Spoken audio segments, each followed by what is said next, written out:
नमस्कार, आप देख रहे हैं न्यूज नेशन में हूं पिना त्यागी। शाम के 6 बज चुके हैं। दिन भर आज चर्चा बजट की रही। बजट में किसे क्या मिला, क्या सस्ता हुआ, क्या महंगा हुआ, कौन सा टैक्स सिस्टम बेहतर है, यानी तमाम तरह के सवाल आपके जहन में होंगे। कंफ्यूजन भी होंगे क्योंकि बजट आम आदमी के लिए समझ पाना थोड़ी टेढ़ी खीर होती है। तो आपके लिए इस खास शो में हम बजट पर 5 पेचीदे सवाल जो आपके और हमारे जैसे आम इंसानों की जिंदगी से ताल्लुक रखते हैं, उनके जवाब क्लियर कट न्यूज नेशन पर हमारे एक्सपर्ट्स देंगे। हमारे साथ इकोनॉमिक एक्सपर्ट जो हैं वो जुड़ रहे हैं। आइए आपको बताते हैं सबसे पहले वो कौन से सवाल हैं जिनका जवाब जो है आज हम तलाशने जा रहे हैं अपने इकोनॉमिक एक्सपर्ट की मदद से। इस बजट से जो 5 अहम सवाल जो हैं जो पैदा हुए हैं, जिसके लेकर आम आदमी जो है वो इच्छुक है जानने के लिए कि क्या रहेगा। तो आपको बता दें कि क्या वो सवाल हैं जिनका जवाब तलाशेंगे हम अपने आधे घंटे की इस पेशकश में। सवाल नंबर 1, 75 साल से ऊपर के पेंशनर्स को नहीं भरना होगा इनकम टैक्स रिटर्न। इसका क्या मतलब है, क्या मायने हैं, ये हम आपको समझाएंगे। पुराने और नए इनकम टैक्स सिस्टम में से कौन सा सिस्टम बेहतर है, क्या पुराना सिस्टम खत्म हो गया है, ये भी आपको बताएंगे। सवाल नंबर 3, डीजल पेट्रोल पर कृषि सेस लगने से क्या पेट्रोल डीजल महंगा होगा, हमारी और आपकी जिंदगी पर क्या असर होगा। सवाल नंबर 4, बजट के बाद क्या घर सस्ते हो जाएंगे। इसके अलहदा ये तमाम सवाल होंगे कि आप AC, fridge, car, LED bulb महंगे हो जाएंगे। ये तमाम सवाल जो हैं उनके जवाब हम अपने इकोनॉमिक एक्सपर्ट की मदद से आपको देंगे। लेकिन उससे पहले एक रिपोर्ट देखिए बजट में किसके लिए क्या कुछ रहा है और ये सवाल क्यों उत्पन्न हुए हैं।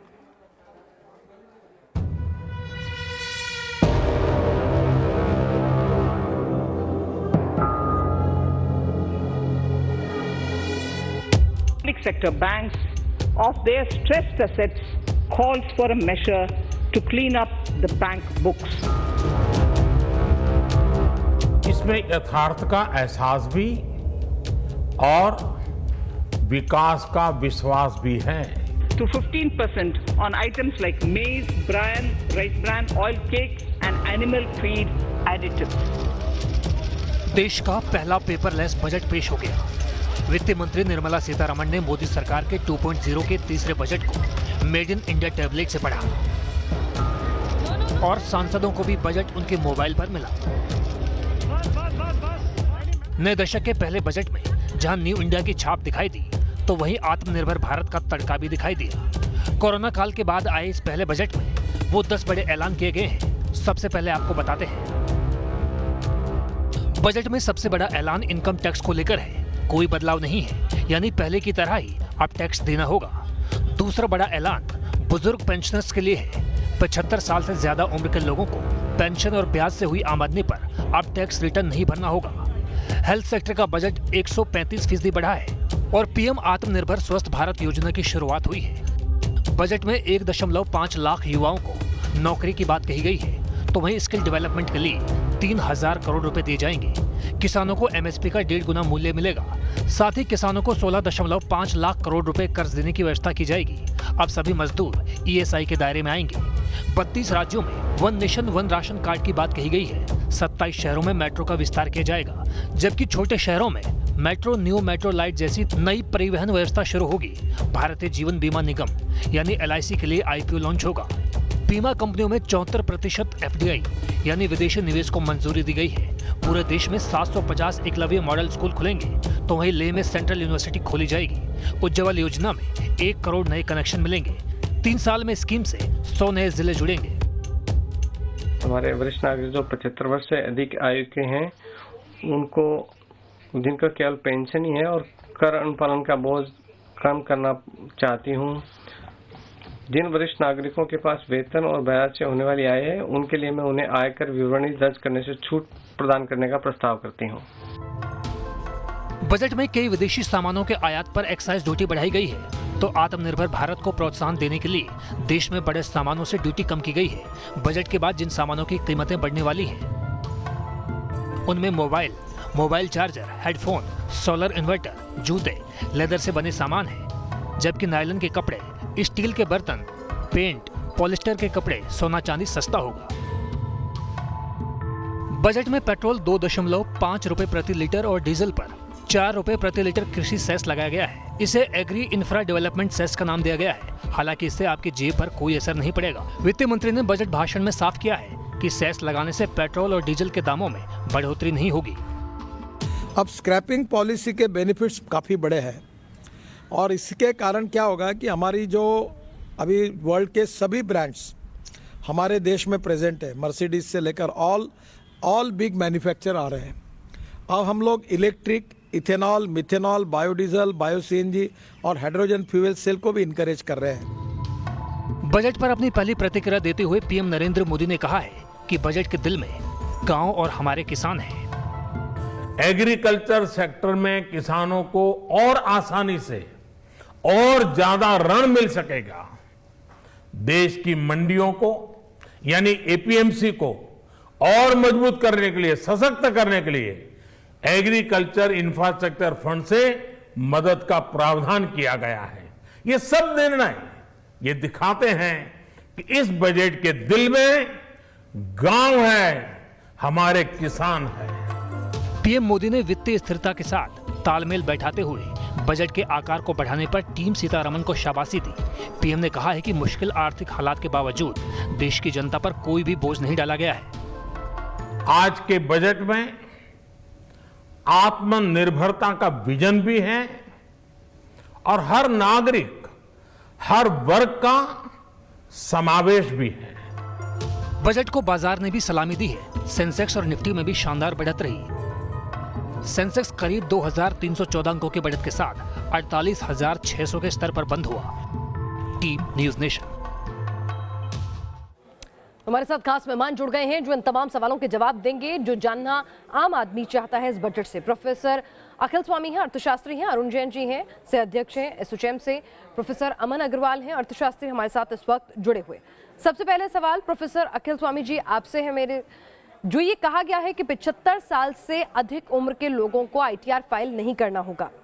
अगर वो किसी भी तरह की रिबेट लेते हैं, अगर उनकी पेंशन इतनी ज़्यादा है कि वो टैक्सेबल है, तो वो रिबेट किस तरह से हासिल करेंगे? क्या तब भी उन्हें आईटीआर नहीं भरना होगा? इस पर थोड़ी क्लैरिटी दीजिए।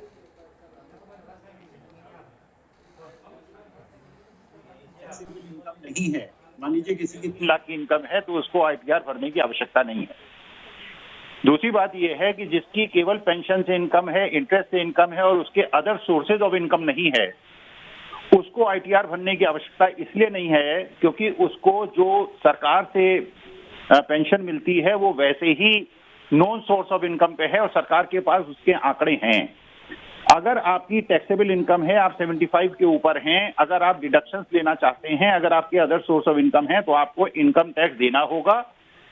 तो सवाल ये है कि अगर आपको आईटीआर फाइल करना होगा, अगर आपको डिडक्शंस लेने हैं और आपको आईटीआर फाइल करना होगा, तो ये मात्र सुविधा उन लोगों के लिए है जिनके पास अदर सोर्स ऑफ इनकम नहीं है और जिनकी टैक्सेबल इनकम नहीं है या केवल पेंशन से इनकम है जो कि गवर्नमेंट के सोर्स में है। तो वास्तविकता में अगर देखा जाए तो इसका बहुत ज्यादा इम्पैक्ट जो लार्ज सेक्शन ऑफ अबाउट 75 लोग हैं उन पर नहीं होगा। जी, अगर ये भी समझना होगा कि जो एफडीज होती हैं बैंक में, बैंक्स उन पर खुद ब खुद जो है वो काट लेते हैं आपका अमाउंट जो होता है, तो ऐसे लोगों को एग्जेम्पशन कैसे मिलेगी?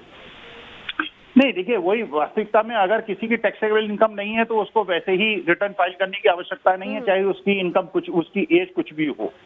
अगर किसी की एज 75 से ऊपर है और उसकी टैक्सेबल इनकम है, पेंशन के अलावा भी उसके सोर्स ऑफ इनकम है, तो और उसको डिडक्शन लेना है क्योंकि वो टैक्सेबल इनकम को कम करना चाहता है, तो उसको रिटर्न फाइल करना होगा क्योंकि उसको डिडक्शन लेने हैं। तो सवाल ये है कि इसमें किन लोगों को बेनिफिट होगा? आईटीआर फाइल न करना, और क्योंकि हम ये भी राय देते हैं जिन लोगों की इनकम टैक्सेबल इनकम से कम है कि आप आईटीआर फाइल कीजिए, क्योंकि आपका सोर्स ऑफ इनकम अगर कल इनकम टैक्स डिपार्टमेंट 20 साल बाद कहे कि आपने जो मकान खरीदा कैसे खरीदा, क्योंकि आपने रिटर्न तो फाइल नहीं किया, तो अगर आपकी इनकम 3 लाख है तो भी आईटीआर रिटर्न फाइल कर दीजिए, कोई परेशानी की बात नहीं है, जिससे सोर्स ऑफ इनकम आपका क्लियर हो और बाद में आप सरकार को ये बता सकें कि मेरे पास ये इनकम थी जो मैंने रिटर्न फाइल किया था। तो आईटीआर भर्ती करने से अगर आपकी केवल पेंशन की इनकम है तो सरकार को पता है कि आपकी पेंशन की इनकम है जी। अगर वो टैक्सेबल है तो टैक्स वो काट लेगा, अगर टैक्सेबल नहीं है तो नहीं काटेगा जी। यानी तो अगर आप 75 साल से ऊपर है और आपकी टैक्सेबल इनकम है और आपको रिबेट लेना है या फिर आपको आपने किसी भी तरह से रिफंड चाहते हैं तो आपको आईटीआर भरना ही होगा। अगला सवाल लेके हम अपने अगले जो हमारा सवाल है वो लेकर हम जाते हैं। इस पर एक क्लैरिटी हमें हासिल हुई है। दूसरा सवाल यह है कि पुराना और नया इनकम टैक्स सिस्टम एक शख्स के लिए क्या बेहतर है, किसे चुने वो, इस पर फैसला कैसे किया जाए?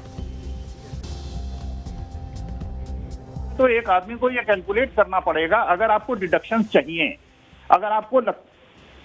अगर डिडक्शंस आपको चाहिए और डिडक्शंस के बाद लगता है कि आपकी जो टैक्स की लायबिलिटी है वो कम होती है, या आपको डिडक्शंस नहीं चाहिए, तो हर व्यक्ति विशेष पे निर्भर करता है कि दोनों अल्टरनेटिव से वो कैलकुलेट करे कि उसको डिडक्शन चाहिए या डिडक्शन नहीं चाहिए। डिडक्शन चाहिए और हायर टैक्स देना चाहे, या डिडक्शन नहीं चाहिए, लोअर टैक्स देना चाहे, तो वो उसकी जो जिस स्लैब में है, जो आप भी इसी बात से इत्तेफाक रखते हैं? टैक्स स्लैब चुनने के लिए एक शख्स को इंडिविजुअली कैलकुलेट करना होगा, या कोई एक सिस्टम आपकी नजर में बेहतर है? देखिए, नए जो सिस्टम है उसके अंदर ऑलरेडी हम लोगों ने ये बहुत अच्छी तरह देख लिया है कि उसके अंदर ज्यादा डिडक्शंस नहीं है, बल्कि डिडक्शंस हैं ही नहीं। तो आपको ये मानना पड़ेगा कि आपकी अगर डिडक्शंस हैं या आपका रिफंड है और आप उसके अंदर कोई ऐसी डिडक्शंस चाहते हैं जो नए सिस्टम के अंदर नहीं है, तो आपको ये कैलकुलेट करना ही होगा। और मोटा मोटा सा ये है कि नए सिस्टम के अंदर ज्यादा डिडक्शंस नहीं है। अगर आपको नए सिस्टम के अंदर जाना है तो आपको अपना पुराना जो आपका मेट दिया हुआ है, अगर आप कंपनी है तो आपका मेट दिया हुआ है, तो उसका भी क्रेडिट नहीं मिलेगा। ये आपको ध्यान रखना पड़ेगा।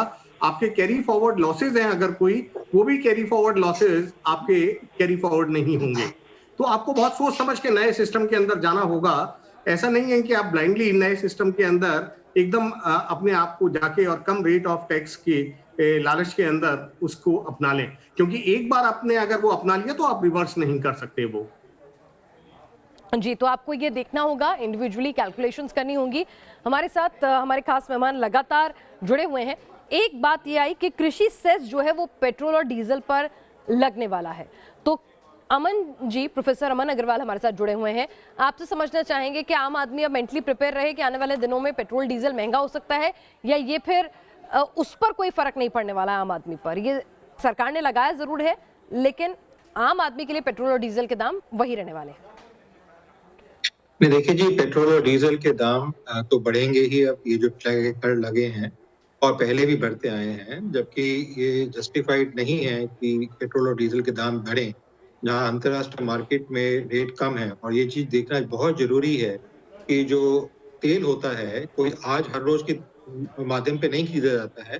तेल के कॉन्ट्रैक्ट पहले 15-15, 20-20 साल के होते थे और आज के डेट में 3 से 5 साल के बीच में वेरी करते हैं, जिसमें पहले ही एक रेट तय कर लिया जाता है इंटरनेशनल रेट में। जो आजकल के रेट है वो $55 पर बैरल के हिसाब से फिक्स हुआ है। तो अगर अंतर्राष्ट्रीय मार्केट में जो रेट है वो कम या ज्यादा हो रहा है, तो उसमें जब कुछ रेंज से ज्यादा या कम होता है तभी रीनेगोशिएट किया जाता है, अदरवाइज उसी रेट पे चलता रहता है। तो जो थोड़ा बहुत हम खरीदते हैं ओपन मार्केट से, वो थोड़ा सा खरीदा जाता है, ज्यादातर नहीं खरीदा जाता। इसको देखते हुए जो सरकार ने ये रेट ज्यादा बढ़ा रखे हैं वो इसलिए कर रखा है क्योंकि जो उनको रेवेन्यू लॉस हो रहा है ग्रोथ ना होने की वजह से, जो इंडस्ट्रीज ठप थी कोविड की वजह से और चीजें बंद थी, तो उसको कवर अप करने के लिए ताकि जो है वो हेल्थ केयर और जो बाकी एरियाज हैं उसमें वो दे सके पैसा, इसलिए उन्होंने जो है ये बढ़ा रखा है। और अभी भी जो एलोकेशन, वो जैसे आपने देखा एक ह्यूमन फेस देने की कोशिश की बजट को, जहाँ पे उन्होंने वैक्सीन की बात की, सोशल वेलबींग की बात करी, 34,000 करोड़ के करीब जो है कहा कि हम 35,000 करोड़ के करीब कहा कि जो है हम कोविड रिलीफ की तरीके से वैक्सीनेशन में और उस चीजों में लगाएंगे, उससे ज्यादा भी हम दे सकते हैं। अब वो पैसा कहाँ से आएगा? राजकोष से या तो दे, जो हमने रिजर्व बना रखे हैं उसमें से दें, उससे फिस्कल डेफिसिट बढ़ेगा, या फिर हम नए माध्यम से उसको बढ़ाएं।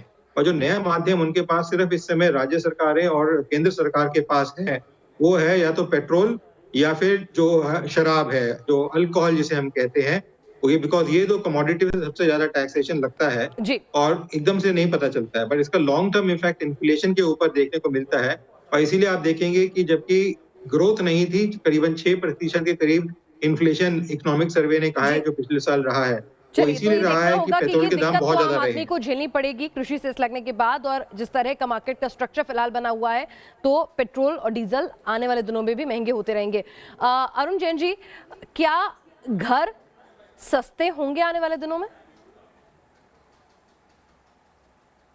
देखिए, ये कहना तो बहुत मुश्किल है कि घर सस्ते होंगे, लेकिन हाँ ये जरूर है